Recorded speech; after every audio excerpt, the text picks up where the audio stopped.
সবুজেই ভবিষ্যৎ। জলবায়ু পরিবর্তনের বৈশ্বিক সংকট মোকাবিলায় নেত্রকোনার বারহাট্টা উপজেলার দুটি শিক্ষা প্রতিষ্ঠানে অনুষ্ঠিত হয়েছে বৃক্ষরোপণ কর্মসূচি ও সচেতনতামূলক র্যালি। নেত্রকোনা থেকে শঙ্করচন্দ্র সরকারের পাঠানো তথ্য নিয়ে বিস্তারিত।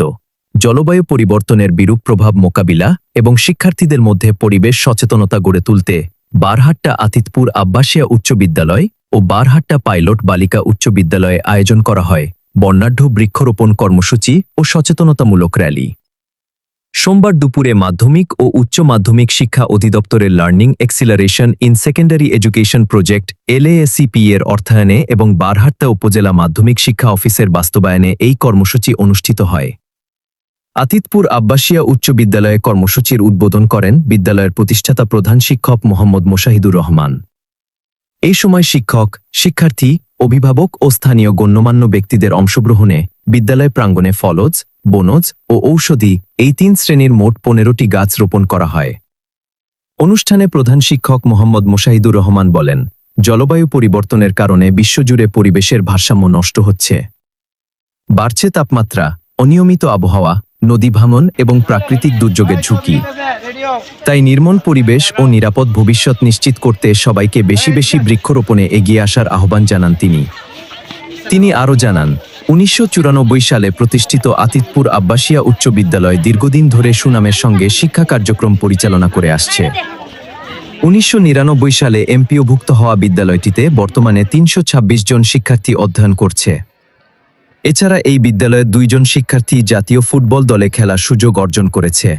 জলবায়ুর প্রভাবে যে আবহাওয়ার বিরূপ প্রভাব, সেই বিরূপ প্রভাবের কারণে আমাদের দেশে খরা, ঘূর্ণিঝড়, ভূমিকম্প ইত্যাদি বৃদ্ধি পাচ্ছে এবং দিন দিন নদী ভাঙন বৃদ্ধি পাচ্ছে। নদী ভাঙন বৃদ্ধি পাওয়ার দরুন অসংখ্য লোক গৃহহীন হচ্ছে, বাস্তারা হচ্ছে। তাই আমাদের এই জলবায়ুকে আমাদের অবশ্যই উন্নত করা উচিত এবং জলবায়ুর ডেভেলপমেন্টের জন্য আমাদের বৃক্ষরোপণ করা উচিত। এবং শুধু বৃক্ষরোপণেই নয়, যেভাবে আমরা এই পরিবেশকে রক্ষা করতে পারি, সেই পরিবেশ রোধ করা, যেমন পলিথিন রোধ করা, মাটির দূষণ রোধ করা, এই সব কিছু থেকে আমাদেরকে অবশ্যই রোধ করতে হবে এবং কার্যকরী ভূমিকা আমাদেরকে রাখতে হবে। তাহলেই আমাদের দেশের জলবায়ু সহনীয় পর্যায়ে চলে আসবে বলে আমি মনে করি। সকলকে ধন্যবাদ। শিক্ষার্থীদের পাঠদানের সুবিধার্থে একটি নতুন বহুতল একাডেমিক ভবন নির্মাণেরও দাবি জানান তিনি। এদিকে একই দিনে বারহাট্টা পাইলট বালিকা উচ্চ বিদ্যালয়ে বৃক্ষরোপণ কর্মসূচির উদ্বোধন করেন প্রধান শিক্ষক আবুল খায়ের আকন্দ টিটু। পরে শিক্ষার্থীদের অংশগ্রহণে পরিবেশ সংরক্ষণ, জলবায়ু পরিবর্তনের প্রভাব মোকাবিলা এবং সবুজ বাংলাদেশ গড়ার প্রত্যয়ে অনুষ্ঠিত হয় সচেতনতামূলক র্যালি, বৃক্ষরোপণ কর্মসূচি। পরিবেশবিদদের মতে বিদ্যালয় ভিত্তিক এমন উদ্যোগ শিক্ষার্থীদের মধ্যে পরিবেশ বান্ধব মানসিকতা গড়ে তুলতে গুরুত্বপূর্ণ ভূমিকা রাখবে।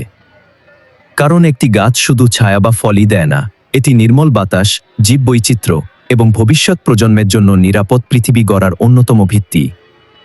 বারহাট্টার ২টি শিক্ষা প্রতিষ্ঠানের এই ব্যতিক্রমী উদ্যোগ নতুন প্রজন্মকে সবুজের বার্তা পৌঁছে দেওয়ার পাশাপাশি জলবায়ু সহনশীল ও টেকসই বাংলাদেশ গড়ার প্রত্যয়কে আরও শক্তিশালী করেছে।